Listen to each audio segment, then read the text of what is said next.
saya nak mengambil kesempatan untuk nak menjelaskan tentang report polis yang kita buat berkenaan dengan tabung berkenaan isu keuangan memali yang melibatkan balu-balu dan anak yatim. Untuk kali ini saya tidak akan menjelaskan tentang isu report tabung memali. Ini kena faham.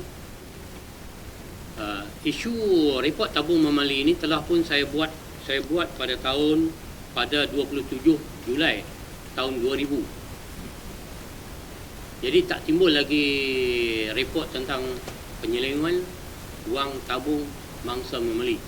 Sebab report itu telah dibuat pada tahun 2000. Dan apa yang saya harapkan pihak polis supaya membuka semula fail ini tentang isu report yang berkaitan dengan wang ataupun keuangan balu-balu dan juga keuangan yang melibatkan bengkel jahitan memali untuk balu-balu juga. Report polis telah pun saya buat pada pagi kemarin 6 Februari 2013, yang mana sebab-sebab dan kenapa report ini dibuat adalah bergantung kepada cabaran yang dibuat oleh pihak-pihak berkenaan terhadap saya. Pertama sekali, dalam report itu saya pecahkan kepada dua fasa ataupun dua bahagian. Bahagian yang pertama melibatkan report polis terhadap penipuan wang balu. Pada November 2004, Kerajaan Malaysia telah membayar ganti rugi am, khas serta faedah dan kos sebanyak RM300,000 kepada 14 orang waris mangsa yang terkorban dalam peristiwa memali pada tahun 19 November 1985. Berdasarkan pembahagian, 14 waris telah menerima sebanyak RM20,000 setiap orang. Perhubungan PAS Negeri Kedah melalui wakilnya Saudara Kasim Muhammad Isa, ataupun lebih terkenal di Perhubungan PAS Kedah itu sebagai Kasim Mina, telah mengambil kembali wang dari waris ataupun balu-balu yang terlibat, setiap orang RM1,500 dengan alasan wang ini nak digunakan untuk kos membayar kepada guaman, saksi dan lain-lain perbelanjaan yang berkaitan dengan perbicaraan di mahkamah.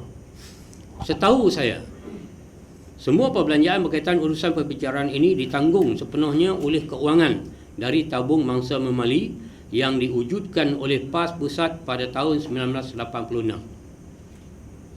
Dengan itu, tidak berbangkit lagi soal kos guaman, saksi dan lain-lain kos yang harus diselesaikan oleh balu-balu.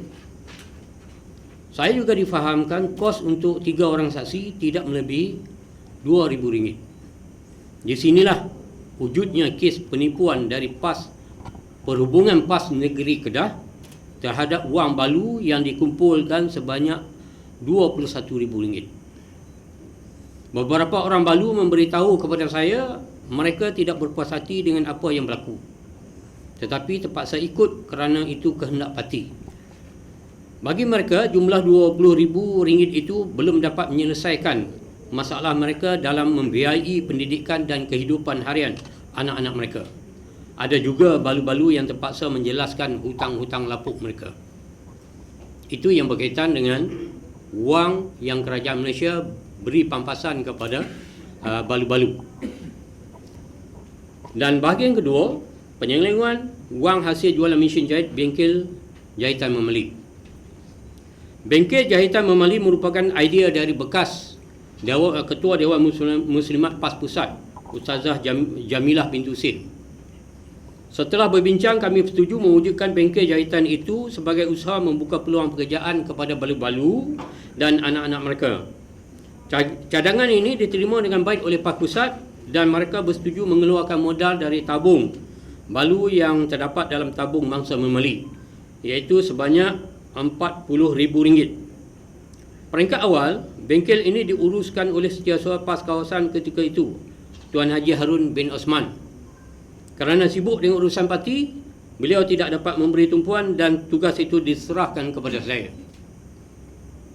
Dengan wang yang masih berbaki RM25,000. Semasa Tuan Haji Harun itu RM40,000. Kemudian bila dia tinggal kepada saya ambil alih, wang tinggal lagi RM25,000. Di waktu yang sama, saya menguruskan koperasi Madrasah Islahiyah Diniyah ataupun ringkasnya komit. Apabila saya meninggalkan urusan di bengkel itu, wang tunai dan lain-lain aset yang ada lebih daripada RM60,000. Saya tinggalkan jumlah lebih daripada RM60,000. Tugas saya diserahkan kepada penyelia bengkel, iaitu Isyam Bakar. Apabila Isyam Bakar tinggalkan bengkel tersebut, tidak ada pengurusan yang sempurna yang dapat dilakukan oleh orang lain. Akhirnya Yusuf Husin mengambil keputusan menutup bengkel tersebut tanpa perbincangan dengan balu-balu yang kebetulan Puan Soleh Husin, iaitu isteri kepada Ustaz Ibrahim Libya, adalah bendahari kepada bengkel jahitan itu. Apabila balu-balu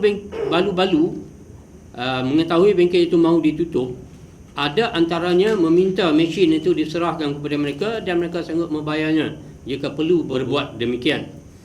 Bagaimanapun Yusuf Husin telah mengarahkan Ustaz Yusuf Cekmin, iaitu salah seorang tenaga pengajar pada Madrasah Memali, menjual mesin-mesin itu kepada syarikat HPA daripada polis Tokyo Copyright. Difahamkan HPA telah membeli mesin tersebut dengan nilai RM30,000. Persoalannya, sehingga hari ini tidak diketahui di manakah dan ke manakah wang balu-balu yang bernilai RM30,000 itu pergi. Hingga kan Puan Solehah selaku bendahari bengkel tidak tahu menahu tentang jualan mesin.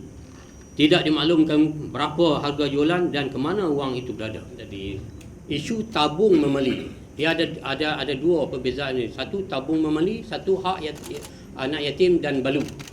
Tabung memali ini dia melibatkan balu, anak yatim dan juga mangsa memali, iaitu mangsa memali orang-orang yang pernah ditahan oleh pihak polis selama 3 hari sehinggalah 6 bulan. Jadi sekarang duit tu masih ada dan saya telah pun membuat laporan pada 27 Julai 2000 supaya pihak polis mengambil kesihatan rekod yang berkaitan dengan wang balu yang kerajaan bagi dan juga wang bengkel.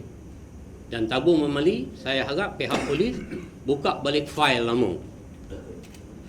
Saya mengucapkan terima kasih kepada semua yang hadir. InsyaAllah selepas ni, seperti saya kata, kita ada pertemuan lagi khusus untuk buku KFK.